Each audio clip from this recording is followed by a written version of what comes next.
Welcome to Shreveport Bossier Local Lens, the podcast dedicated to sharing the stories of the people making a difference in the Shreveport Bossier community. Hosted by Jeremy Sutton, each episode dives deep into inspiring conversations with local leaders, creators, and change makers who bring unique perspectives and positive impact to our area. Hey everybody, welcome to the show. I'm your host, Jeremy Sutton. I'm here with Pastor Eddie Briery of City Church here in Shreveport. We're going to be talking about his role here at the church. They changed the name, and he's going to be talking a little bit about his story, so we're excited to get into that. So Eddie, thanks for being on the podcast. Yeah, man, glad to be here. Awesome. Well, just introduce yourself, tell us who you are, what you're about. My name's Eddie Briery. I'm a senior pastor at City Church in Shreveport, which we'll get into some more of that here in a little bit. Grew up in the area, was raised about 45 minutes north of here. Baseball guy, raised in the church. Got 3 beautiful kids in the thick of it, coaching a youth baseball team, leading a church, all the things, man. We are eyeball deep in everything you could possibly be into, but I wouldn't trade it for anything. It's funny. I love it. This has nothing to do with what we're talking about, but I thought when I was growing up or when I had kids, I was like, I don't want my kids to be involved in all these things because I don't want to have to go all over. Well, it just doesn't really happen like that. No, I think part of being a parent is chasing your kids around the country. Yeah, exactly. That's just what you do. Yeah, absolutely. Love it. Also, we'll talk about, I know the church was, Red River? Yeah, Church of Red River. Yeah, so talk about why did y'all change the name? What was the thought? Yeah, so I pastor a church, shameless plug, 230 Flournoy and Lucas Road. We'd love to have you if your family's looking for a thriving and growing body to be a part of. The church was founded by Troy and Anna Joy Parker about 24 years ago.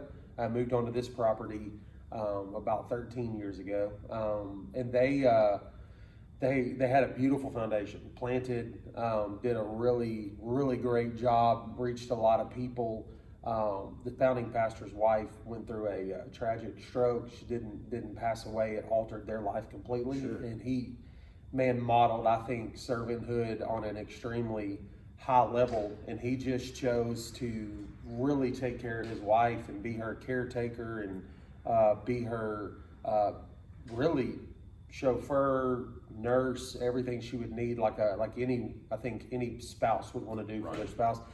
And the church just naturally didn't come second, but the church naturally had needs that required just the change. So they began a transition process. So that went for a while, and the Lord brought me into the conversation, and that was 8 months before COVID, which was a total game changer for everything. So we're 8 months in, and then the whole world shuts down, and so we just kind of stayed faithful to what God was calling us to do.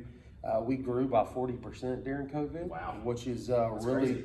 really wild, that we would almost double our attendance during COVID.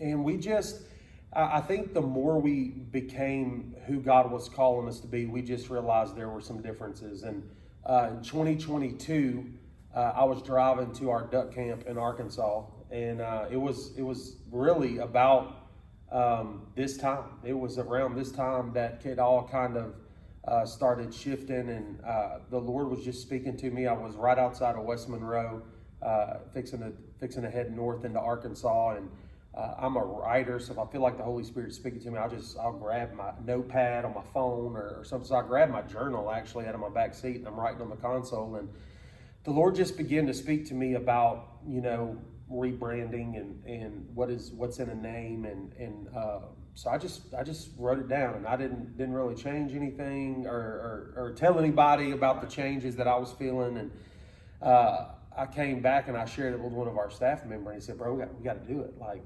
there's no way that after hearing this we can't do it." So we just had a couple of like really practical things. And then there were some spiritual things to it. One of the practical things, if you're from the Shreveport Bossier area, we're in South Shreveport, right, almost as far as you can go in South Shreveport. Yeah. There's one more exit, and we're not close to the Red River. Right, we're geographically not the church at Red River. Nobody thinks Red River. So I'm like, okay, geographically, that's a problem. There's also another incredible church in Shreveport with River in the name. So Shreveport may be a big city, but in reality, in kingdom things, is real small. Like all these, but they're all friends of mine. So Yes. Pastor Marcus at River Park is a good buddy of mine. Like I value him and love him and his family. And so when people would be like, "Hey man, is Pastor so?" and I'm like, "No, I'm Pastor Eddie, not Pastor Marcus." And he'd be like, "No, I'm Pastor Marcus, not Pastor Eddie." So I'm like, well, the move of the Lord is too unique to just be confused. Right. So that was another practical thing. Some spiritual things for me were that, with any established thing, it becomes like the Bible talks about a wineskin. And what we were seeing is the capacity to become fully, to breathe, to expand, what was just limited not by a bad wineskin or a bad container or a bad organization, but a different one. And it was just time to fully become who we were going to be. And my heart is very outward focused. I'm very much a hands-on, love your neighbor, live on mission kind of guy. And being a church in the city for the city has always spoke to me. And so I came back, told our elders, "Hey man, I feel like the Lord's spoken," and we just began to pray about it. And we prayed for a while, and I think I told them at the end of March. And then we went 5 or 6 months, and then I did a 3-week vision series where I taught through it, and gave our people time to ask questions, pray through it to make sure. And man, the Lord has just really poured it out. It has been the coolest thing to, I guess, kind of get in our own skin for the first time, and just do some things that were just very different, like culturally. Just this summer, we shut our whole church down on a Sunday morning, and we went hundreds deep into the city for outreach projects on a Sunday morning when the church is supposed to be gathered, and we're very much scattered. And that's the mindset that we have, that we're only as good gathered as we are when we're scattered. Yeah. And we just, man, it has been a blessing. Like I can't tell you that it was hard, because I don't feel like it was hard, but I feel like when the Lord speaks to something and we navigate it with wisdom, sure, no matter what that is, if it's changing a business, if it's going out on your own, if the Lord speaks and you use wisdom and wise counsel, I think the end result is something everybody wants. So we've just seen that in our church, and we've grown and we're growing, and man, we're just having a blast, dude. Yeah, I love it. That's awesome, man. It's funny. So this podcast, you're the first person I've interviewed since I've changed the name. So I changed it from Healthy SBC, which is my business name, to Shreveport Bossier Local Lens, because I want to go deep into like people in Shreveport Bossier, and I didn't want it to be just healthcare professionals, sure, or whatever. I want to be able to interview like somebody like your mom would be an amazing person to interview, that just pours into people, has for her whole life, but just other people like that in the community. And so you talking about, hey, we changed the skin, we changed the name. It wasn't because we didn't like what was going. That's right. But we were maturing and sure, going in a different direction.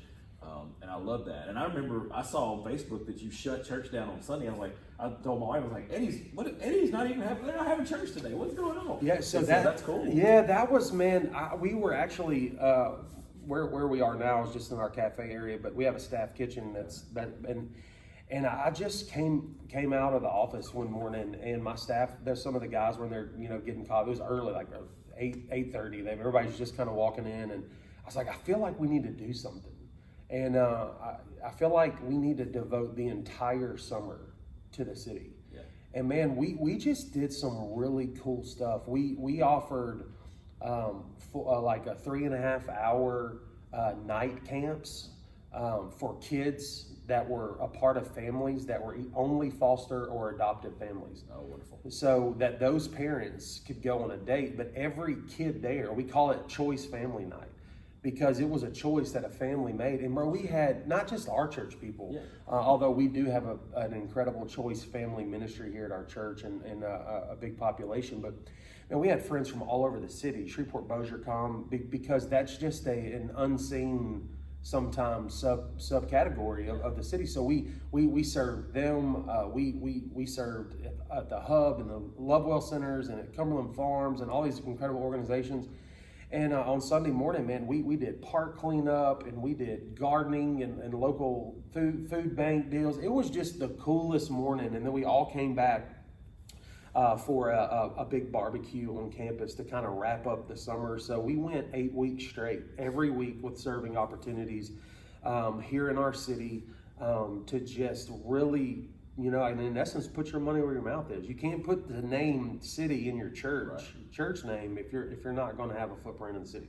So for us, it was a challenge to, step up to what God's called you to do and not just kind of coast through the purpose that we believe God has us here for. Yeah. It's just cool. I love that. How have you seen the impact on, focusing more on the city? What impact has that made on the church and then on the city? Yeah, I think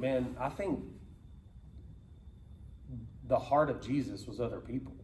So I think we're never more like Jesus than we are when we're serving other people. And no matter what that is, and I'm the kind of guy, if you come to my church, you sit with me long enough, I'm not the guy that says you need to have a platform like me to be effective. I believe wholeheartedly in kingdom-minded teachers and firemen and all the offices of every position. And what we have seen is that we've seen people understand what it means to give your life away. And when you understand that it's not serving and outreach, it aren't things you sign up for. It's who we are. Like we were designed and created by God to live on mission and on purpose. And by His Holy Spirit, we're able to give our life away and not live in the fear of what we lost, but what we've gained in the giving aspect of it. So it's really been cool to see people in our church, kind of some light bulbs go off. We also tackle some hard subjects. We're okay breaking down the, preconceived notions about church and about what church is and what it's not, and what is worship and what it's not, and what is outreach and what it's not. And we just have those hard conversations and realize that, man, we're all just really broken people, one decision away from throwing it all away, desperately dependent on the Holy Spirit. And if we live in that, man, we can see some really cool things happen. Yeah, I love that. It just takes the pressure off. Yeah, absolutely. So we were talking last night. We've been going to Broadmoor for like 2 years. Great church. And love it. And we're going through Experiencing God on Wednesday nights. Wonderful book. Henry Blackaby, man, it's timeless. It's so good. Yeah. And the church is just opening up one of their mission homes that wasn't being used well because it only was 2-bedroom, 1 bath. And so they're going to start using that for foster care, for DCFS workers to bring the kids, because instead of, the kids spending the night in the office with no shower and all that. And one of the things we were talking about last night was how not only is that going to be huge for foster children and parents and the DCFS workers, but it's also going to be huge for members of our church to be able to pour into other people, because now we're going to need volunteers to do that. And, like next weekend we're going to take all the furniture out, and then they're going to bring new furniture in. And I said, just by somebody volunteering to help take furniture out, 10 years from now, you get to say, oh, we might have had 25 salvations from this house, or we've had 1,000 kids come through here, and you get to be part of that, and it helps you serve and get into it. Yeah, there was a book that came out years ago called Sticky Church, and what it's talking about is the way people stick is by serving. Yeah. That people can come and attend and have a consumer mindset, which those people live with the mindset of what can this church do for me, which those are in every church. Absolutely. We have those in our church.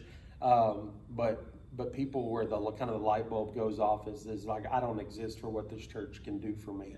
I exist for what me and my family through the ministry of this church can do to advance the kingdom of the Lord. Absolutely. And that's what makes people stick and get in the weeds and go through hard times. And if half of your church left during COVID and never came back, they weren't stuck. That's the people who probably stuck through the hard times were the people that are invested.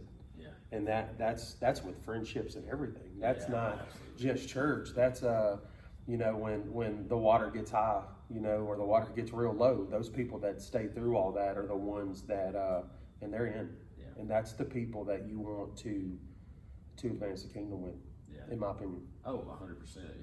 I remember we were serving before, and I'm like, we see the same 50 people at every event. I'm like, surely these aren't the only 50 people that are here. Well, they say 30% of people in the church do 100% of the work. I believe it. Oh man, 100%. It's just it's crazy. My mother-in-law has been a huge servant for years, and I remember we would go.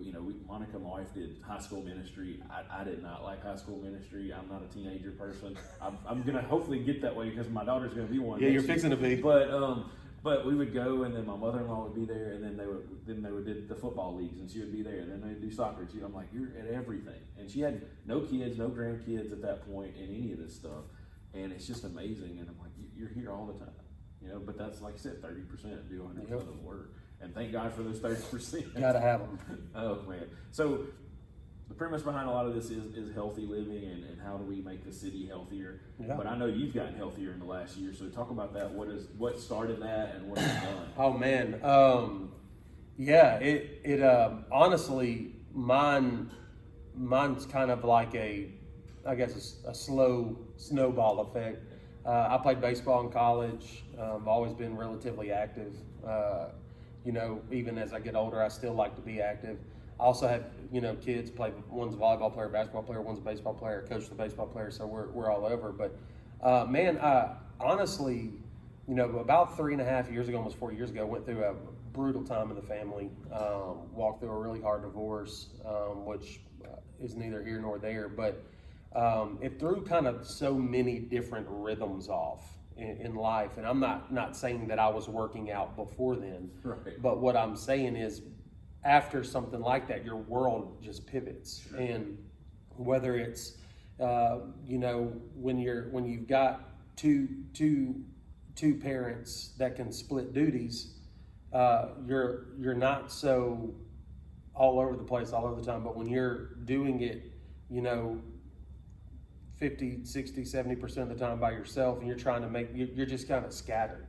Not bad, not out of just orders, just what you do. You got to do it. So, man, we just kind of just been like blowing and going, making it happen, and you know, getting kids to where they need to be, getting them to school, doing all the different things. And man, this past year, my little boy's playing baseball, and you know, we started the the end of January, and he played ball all the way through July, and then we're off for a couple of months, and then 4 weeks, and then we're back in for fall ball, and we had been going and eating on the road. And this summer, it's funny, I took them to Myrtle Beach I had to go speak at a youth camp out in North Carolina. So we went the weekend earlier to just celebrate my middle boy Ziggy's birthday, and I felt terrible. Like, I was just like, man, I feel my knees hurt, my back hurts.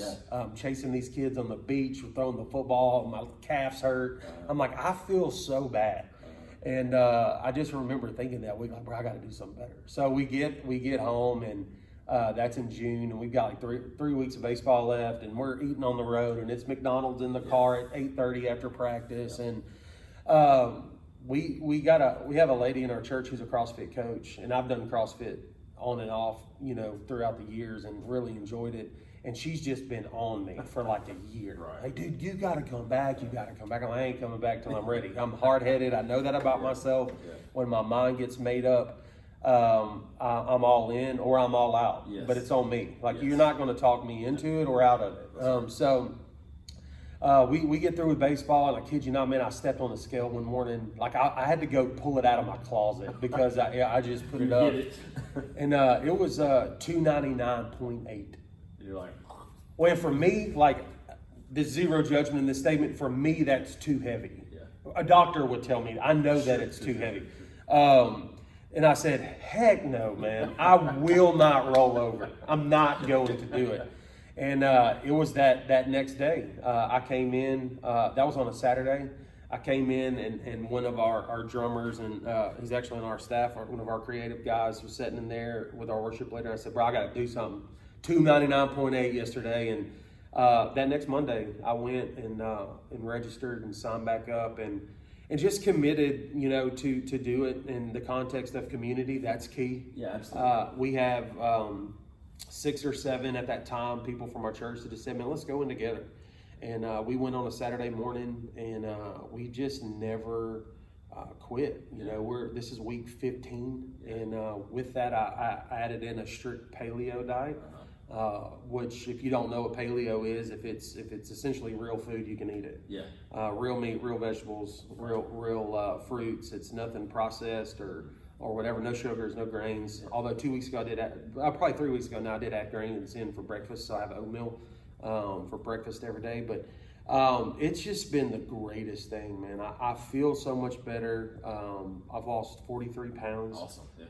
While eating a ton of food. Yeah. You know, I still eat a lot of food, and I'm not as crazy strict as I was the first 12 weeks now, which means I if I'm going over to somebody's house and it doesn't matter what they cook, I'll just eat it. Yeah. And I'll either deal with the consequences or whatever later. But man, it's just been great. I feel better just in movement in my job as I teach on the weekends.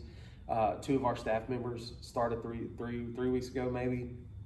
So they're in it now, and it's just created this desire to get healthy. But for me, what I realized in the journey is that this was just a really unsurrendered part of my life. Sure. Every other part of my life made sense.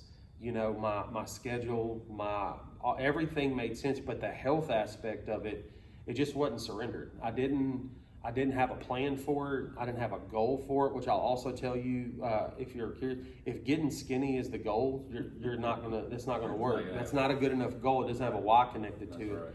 Not to saying that being skinny or whatever is wrong. I'm just saying there has to be more to it than that. And for me, and I just wanted to feel healthy. And I wanted to feel whole in that area of my life. And it wasn't about, you know, the outward appearance, all of that changes. I just felt so bad. And man, now where I feel better, I've got a ton of energy. It's just been great. I'm super thankful, man, that we decided to jump in. And I'll tell you, if you're going to do it or you're going to start a journey, that if you're going to do it by yourself, it's going to be extremely difficult. Yeah, it's hard. It's hard, man, because there are just days, and I know when some people hear CrossFit, they're like, heck no, I've seen those videos, I'm not doing it. You don't have to do CrossFit. Right. You can do a walking club or a job, whatever it is, but do it with somebody. You know, we're created for community. We're communal beings, and it's just been awesome, dude. And I've had a lot of people reach out, and some people are like, bro, you on that shot? You taking that? And I'm like, no, like I'm not taking the shot. And like, no shame on the shot. If you're on the shot and you're listening to this, I'm not judging you. I just chose a different route. Right. That's what I tell people. I don't have any beef with that or any negative feelings. For me, I just chose something different. But it's funny that in today's society, when you see someone that's losing, that's what we've gone to. And I don't necessarily think that there's anything inadvertently wrong with the shot. Sure. I think the problem is in the problem is in the mindset that society has that there's a quick fix for everything. Yes. There's a quick fix for everything, and we have to understand that if there's a quick fix into something, then there's a quick fix out of something. Again, no shame. I'm just saying that the mindset behind that, I think, is also a driving force that says you can do things the hard way and see really great results, have longevity in it, but it takes, in my journey, it takes discipline and it takes community, because there's some days you don't want to do it. But when you've got other people texting you and did you go today? Did you da-da-da? It just keeps you going, man. You talking about paleo, it reminded me of something. I don't know if you remember Nancy Carey from Vivian, but she was, I think she was 80 something, but she passed away a couple of years ago. But I loved her. She always would tell me, "Don't eat something that came from a plant. Eat something that was a plant." That's right. You know, if it was made in a plant, don't eat it. Yeah, there's some things in there. Just some. The reason I like paleo eating is because even if I'm in a pinch, I can figure it out. Right. And I don't have to get crazy doing it. If I'm somewhere, like just the other day, I left service on Sunday, had some friends coming over for dinner. I need to go to the grocery store. So I was hungry. So I went to the deli and had them take the smoked turkey breast and shave me a half a pound of turkey breast. Right. And I got a cold pressed orange juice with no additives, and I ate it while I was shopping. Yeah. So I can find something to eat anywhere. Right. And I can eat a lot of it. There are some days I eat a pound of roasted chicken or a pound of this, or I'll have a 24-ounce steak and green beans or whatever. People are like, how does that, like, because when you feed your body the right thing at the right time, it just does what it's supposed to do. Yeah. But when your body's breaking down things that it wasn't designed to break down, no wonder we hurt and we ache and our stomachs hurt. And, you know, it just, it was brutal the first 3 weeks because I'm telling you, I ate everything under the sun that you were supposed to eat or not supposed to eat, or give me the snow cone. Yes, I want the sour spray. All those things, man. And when your body's like, when you're going through that, I mean, there's some rough days. Yeah. But it just shows you like how much importance there is in feeding our bodies the right things. Yeah, we're just purging all that. Oh man, yeah, just trying to get it right, one right decision at a time. Yeah, I love it. Yeah. So you know, I went through something similar a couple of years ago. I would sleep for 3 or 4 hours on Saturday and 3 or 4 hours on Sunday, and sometimes I do take naps on Saturday or Sunday. Now it's fine, but like I had to do it. Like I could not make it through the weekend without sleeping. And I was like, dude, I was 39 or 40 at the time. I was like, this is horrible. Yeah. Like this, I can't live another 40 years. I'm probably not going to live another 40 years if I keep doing this. Man, I envy the nap takers. I cannot take a nap. No.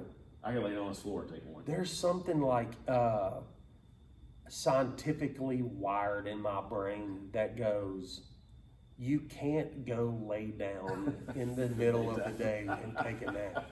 Like, I could maybe like be watching golf or something on TV and maybe doze off occasionally. Yeah.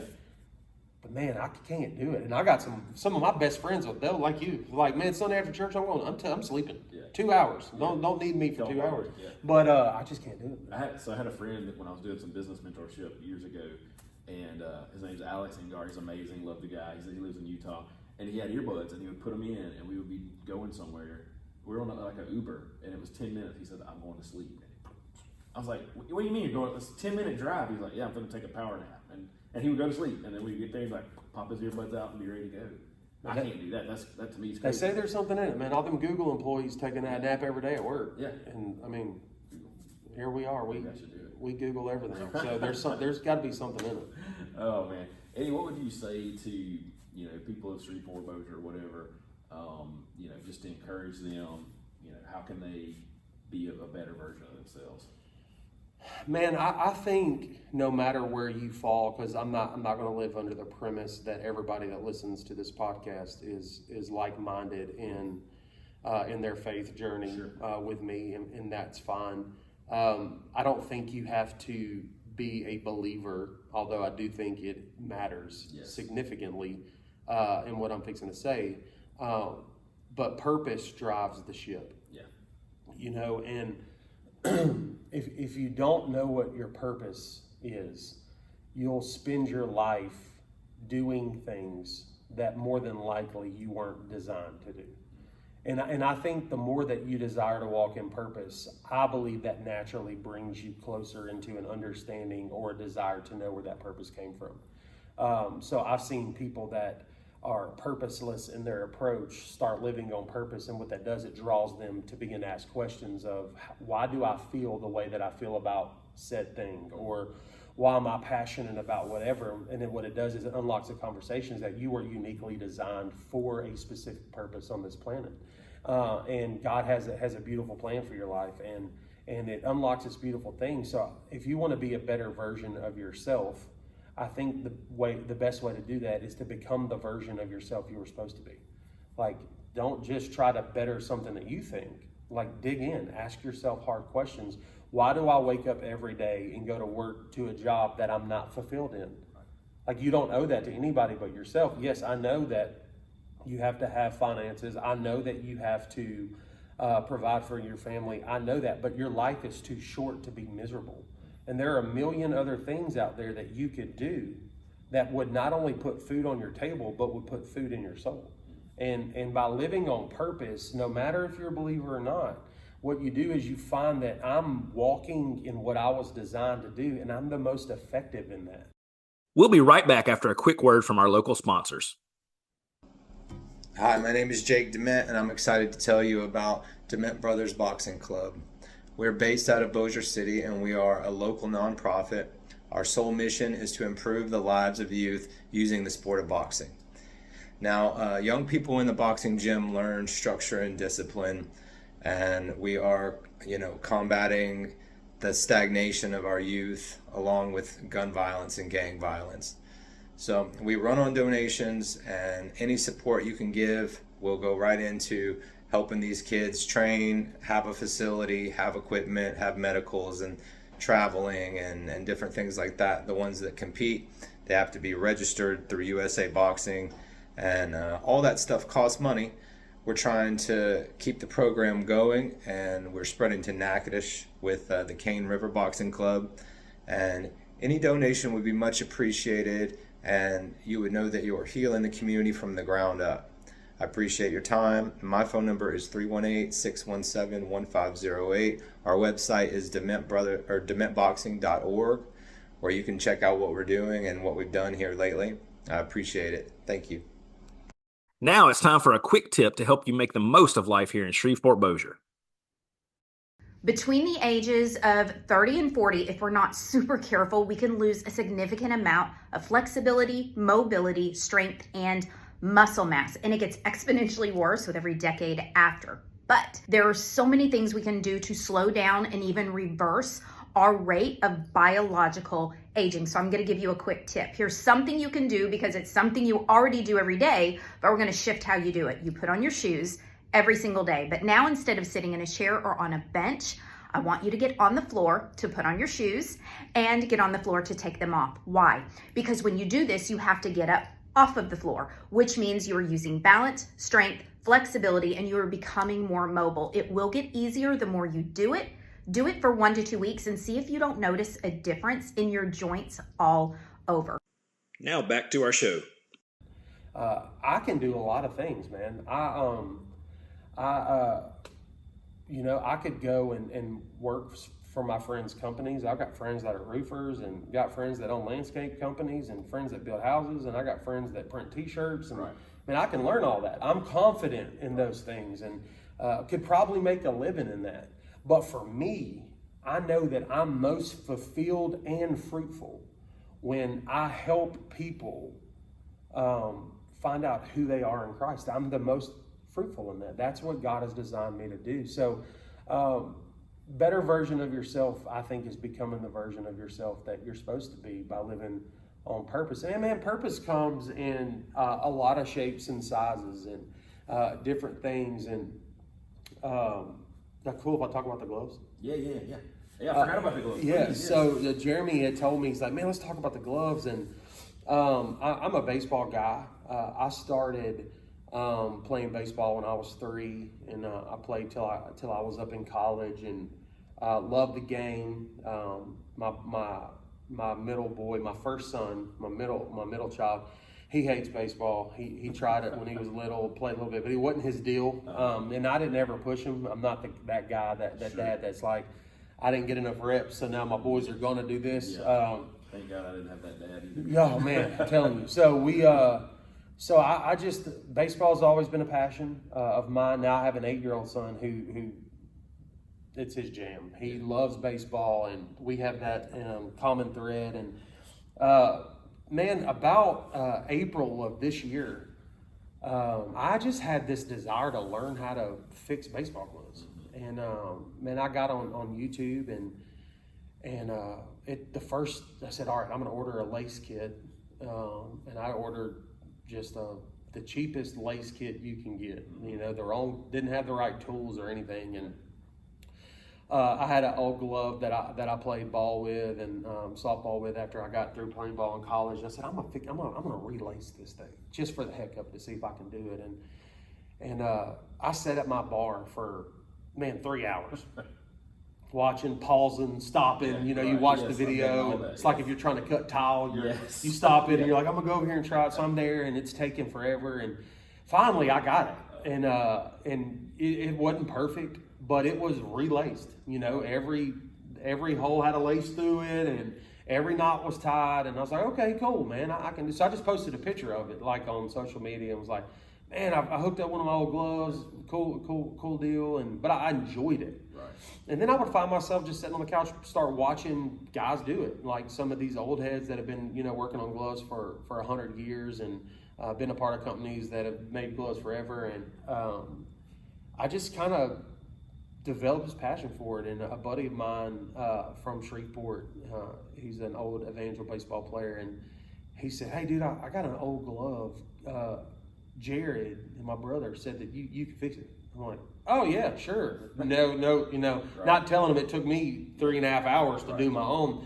Yeah. So man, I did. I ordered stuff for his deal and fixed it for him, and it was great. And I sent it back to him. He loved it, and he said he made a statement that he goes, "Man, I can't wait to play catch with my kid with the glove that I played with in high school." Mm-hmm. And for me, that was a statement that meant more to me than in the moment relacing baseball gloves. Right. So I said, "Okay, Lord, like let's do this deal. Let's jump into this little passion project." And the way my world is, don't like it, but I can't change it. My kiddos are only at I only have them every other week. So there's weeks when I don't have them. Sometimes it's not all week, but that's kind of the deal. Well, I found myself like, instead of just filling time with monotony, let me put my hands to work. Yeah. So man, I started just putting it out there. Like, man, let me fix that glove, or not. It would be a lace here and a lace there, and then I'd get another a glove come in, and man, I tell you, like it has been the wildest thing I've ever seen. I was praying one day, and the Holy Spirit, was just speaking to me about a glove, a specific glove that was just really bad. It was bad, but the glove itself was incredible. It was a Rawlings Pro Preferred 11.5-inch infield glove with a 2-piece web. I know that doesn't mean anything to anybody out here, but those are really good gloves. And it was 22 years old. The glove was 22 years old. And I'm just sitting there working on it, and it looked hopeless. And man, I was like, man, this is wild that I'm working. This is thing, but I think I can fix it. And the Lord just showed me, it's like when you put it in the right hands, and it can be made new again. So I branded the glove deal to Made New Glove Company, and I ordered tags, and every single glove that I do gets a thank you text that shares the gospel with them. Right. And man, I've delivered gloves to Shreveport with a guy in the waiting room. His mom's having surgery. Was able to pray with him. I've just seen the Lord do some unbelievable things. We've done close to 135 baseball gloves since April. Some of those are new gloves with popping color laces. Some of those are 1930 Nakona's catcher's mitts. Wow. We've worked on restoration projects of really old gloves, customization projects on new gloves, but the purpose is always the same. Like, we want you to know that there was something old, busted, and broken about this. And now, because you placed it in the right hands, it's been made new. And that's the story of our life. Yeah. That no matter what happened to get us there, no matter where we found ourselves, the decisions that we made, no matter how far we are or too far gone we feel like we are, when you place your life in the right hands, those hands being Jesus, your life can go from not bad to good, but from dead to alive. That the Lord can fully make you a new person. And man, just a purpose. But I'm a purpose guy. Right. Like, I couldn't sit here and do these gloves without a purpose. Yeah. For me, it's not about the gloves. It's about telling the story, or seeing a little boy, his eyes light up when he gets a new glove from his dad that was his glove. And it's just been wild, man, to see the Lord kind of use it for his glory. And so if you're listening and you got grandkids or nephews, or you got an old glove laying around, get with me, man. We'd love to hook it up. I love that. How do people get plugged into the church? Well, man, the funny thing is, a lot of people's first step to our church is YouTube. We have a ton of people that see us online first. They go to our Facebook page, City Church, or YouTube, City Church Shreveport, and they start watching our services. And that's how we meet them. Like, I would say an overwhelming percent of our people come from the internet. Yeah. And you can come. We have services at 9 and 11. Open doors, all types of people, all ages, all races. And we've got a place for everybody, man, and you can come and sit as long as you want to sit, and you can come and wrestle with the Lord all you want to wrestle. We are totally fine with that. We are not offended. We are not. If you're not ready to serve or you're not ready to jump in, no pressure, because we want you to be in sync with the Lord. And if He has you sitting for a season, then that's what we want you to do. If He's calling you into that stepping back in the game or into the game for the first time, that's what we want you to do, because we're where He is, we want to be. So, man, come see us on campus, watch us online, reach out, shoot us a DM. Easy to find, citychurch.la. And man, we're just. And we're believing God for the best. I love it. We were looking for a church a few years ago, and I reached out to you because we've known each other for a while. I was like, hey, I'm thinking about coming. And you're like, look, you don't have to come join our church. You can just come and be restored, and you don't have to join. You can go wherever you want. And to me, that was refreshing, because during that season of our life, anytime I would see somebody from whatever church, I'm like, man, we really think you need to come join our church. It's awesome. And that's great. I love that. Yeah. But as a Christian myself, like, when you have church hurt that is like some of the worst pain in the world, you just want to go and try to get over that a little bit. And we ended up finding a church family in that time. Incredible. And I'm thankful for that. But I was so thankful that you were like, Jeremy, just come, sit with me, sit wherever you want, don't talk, do talk, whatever, and just come and be restored. And I appreciated that. So I want to thank you for that, for sure. But Eddie, thank you so much for letting me interview you. Absolutely. Pleasure, man. Awesome. Thanks for listening to Shreveport Bossier Local Lens. Be sure to subscribe, rate, and share the podcast to help us spread the word about the amazing people in our community.